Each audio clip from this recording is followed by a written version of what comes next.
to look back in our nation's history, we would see that the healthcare system was created largely in response to the stopping of communicable diseases and acute issues, things that were very urgent at the time.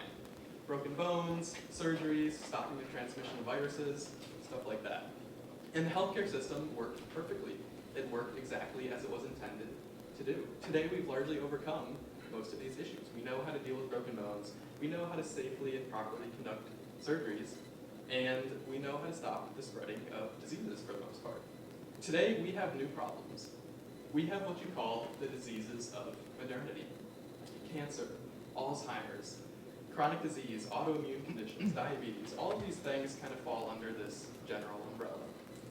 So while the health problems from 50 to 60 years ago have shifted, unfortunately the healthcare system has not. So what we find ourselves stuck in is a system that knows only how to provide immediate relief to our problems rather than long-term solutions that really attack the root cause and allow us to live long, healthy, happy lives. Take Sally, for example. Sally's a young woman, she's 21 years old, and she considers herself to be a relatively healthy individual. And she only has to see her doctor once or twice a year just for an annual checkup. So this year, Sally goes to her doctor, and the doctor runs some tests, and he takes her blood pressure, and he notices that Sally has an alarmingly high blood pressure. So what's he gonna do? Like any good doctor, he's gonna prescribe her a medication to lower that blood pressure. So Sally gets this medication, and she sees that with it come all of these possible side effects and symptoms. But she just shrugs that off, because that's not gonna happen to her, right? She's fine. So she starts taking this medication, and everything's good. She's looking good, she's feeling good, her blood pressure is lowered right back to a nice healthy level, and everything's amazing.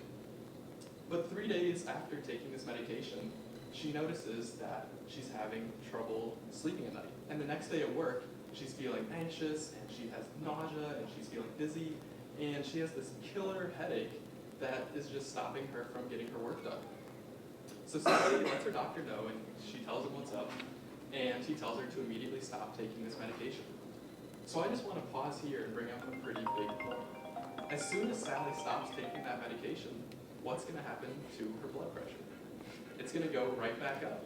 And that's because that medication wasn't actually healing her blood pressure issue. It was just covering it up, making her look and feel good. And this is what we see across the healthcare system as a whole. In essence, we're putting these infected Band-Aids on gunshot wounds. We have all of these health problems, and we're just putting medications on them, and those medications come with their own slew of problems. And the data is there as well. The United States spends the most money on healthcare by far in the world, and out of 11 developed countries, we rank last in prevention, we rank last in effectiveness, and we rank last in true healing. What's even more pressing is that today's generation, so you and me, we are expected to live shorter lifespans than previous generations before us because of the poor healthcare system that we find ourselves in today. My name is Jacob Kenneally. I'm an undergraduate student here at OSU, and I'm also a research assistant for the Foods for Health Discovery team, where we are providing scientific evidence for the huge impact that food, nutrition, and lifestyle have on our body's ability to prevent and heal from many of the diseases of modernity. But more importantly, I'm just one of you guys. I'm literally just a normal college kid who has a story to tell. This was me 4 years ago. Quite a pretty picture. So you can see I was pretty overweight, my body was extremely inflamed, you could touch my skin and it would leave these white marks for a period of days. And on top of that, I was pretty depressed, and that came from my weight and just allowing myself to feel and give power to all these negative thoughts. But worse than all of these things were my chronic allergies. For as long as I can remember, every single year, 4 times a year, I would get these allergy attacks that caused me to miss weeks and weeks of school on end. My eyes would be gushing water, my nose would be running, I'd have a croupy cough and a sore throat, these severe stomach pains, and I'd literally be in bed, curled up in this fetal position because of how much I was suffering. And the thing is, I was taking the Allegra, I was taking the NyQuil, the Dayquil, all of the allergy medications out there, everything under the sun. And they did provide me some immediate relief. it just wasn't good enough for me. I was fed up with dealing with these things year after year, and I didn't want to have to continue dealing with them. So at the same time that I was getting fed up with these allergies, my mother was getting fed up with her own health problems. She was battling a hypothyroidism autoimmune condition. And what that basically entails is her own cells were attacking themselves because they didn't know any better. Just by a stroke of luck, my mother came across this article that talked about a young woman with Hashimoto's disease, and she was able to completely put that disease in remission by making simple changes to her diet and lifestyle. At first glance, my mother was like, this is total BS, right? She was so skeptical because we know diet's important, but to heal from a trauma like that, that's pretty overdramatic. But this did spark her curiosity. She started asking questions and researching, and she came across all of these stories of incredible healings. People with terminal cancers who changed their diet and lifestyle were put in remission within a matter of months. People with autoimmune conditions were able to completely eliminate those conditions from their life by changing their diet and lifestyle. So she got hooked, and quite honestly, so did I. So we just jumped right in. We removed gluten, dairy, soy, processed sugar, processed foods. All of that was cut from our diet. And these are super radical changes, but that's what we were willing to do because we were sick and tired of being sick and tired. Within 3 months of making these changes, I had lost 45 pounds. I was no longer inflamed. I was feeling absolutely incredible and super vibrant. And the allergy season had passed, and I didn't have an allergy attack. And 4 years later, I still haven't had any huge allergy attacks. For my mother, within a week of the changes, her lifelong headaches were completely gone, and now her Hashimoto's disease is practically non-existent. So for my mother and I, it all started with asking the right questions. When you ask, how can I fix this? When Sally asked her doctor, how can I fix this high blood pressure issue? The answer is clear. Take this medication and your high blood pressure will lower to a healthy level. But that's not necessarily productive. We need to start asking, why is this an issue? Why do I have chronic allergies? Where is Hashimoto's disease? Where is that coming from? Those are the productive questions that will take us to the root cause, and then we can make change. And we know that we can make change because 84% of chronic disease is not actually due to genetics. It's actually due to our environmental and behavioral influences. So the food you're eating, the amount of stress you're under, the exercise you get, those are the important factors. So why is this not the case with our healthcare system? Why are we not taking this approach where we go for the root cause and actually provide long-term healing? Number one, the reason is money. So the healthcare system, it was created with this great, amazing purpose in mind, but now we've strayed from that ideal.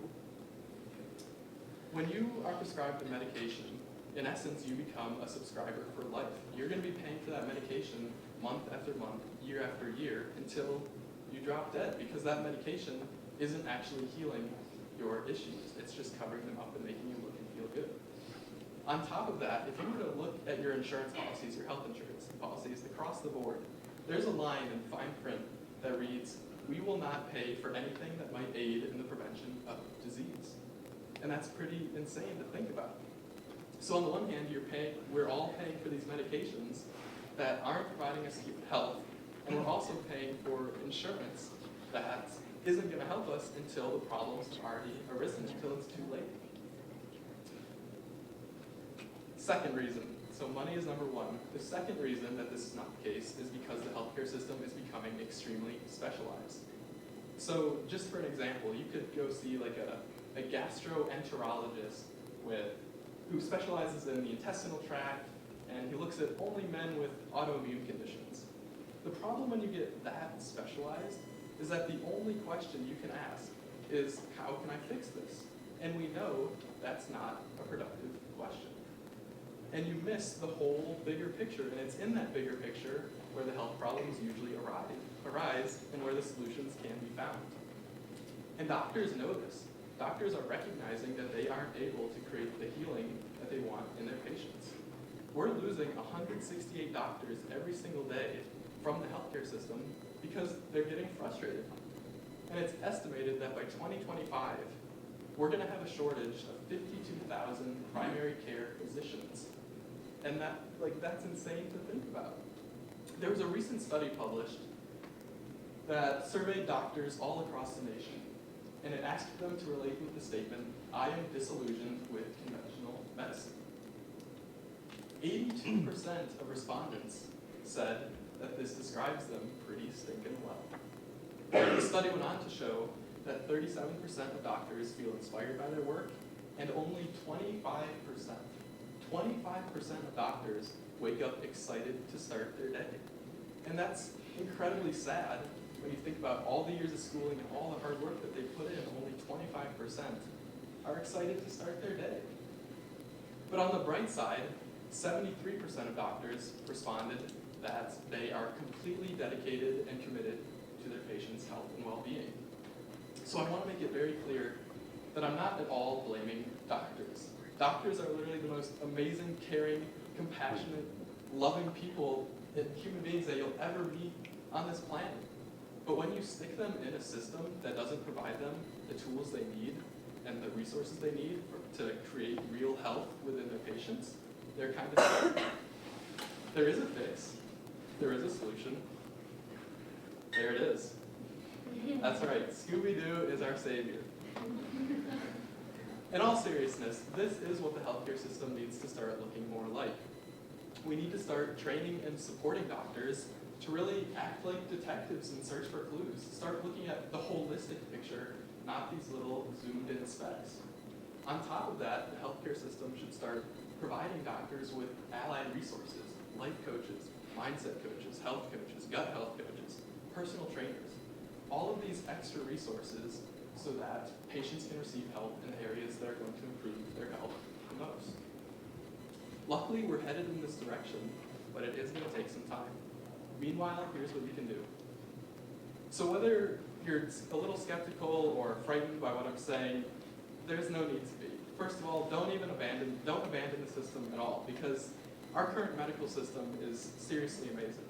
And just the technological advancements that we've had in the last year alone, they'll blow your mind.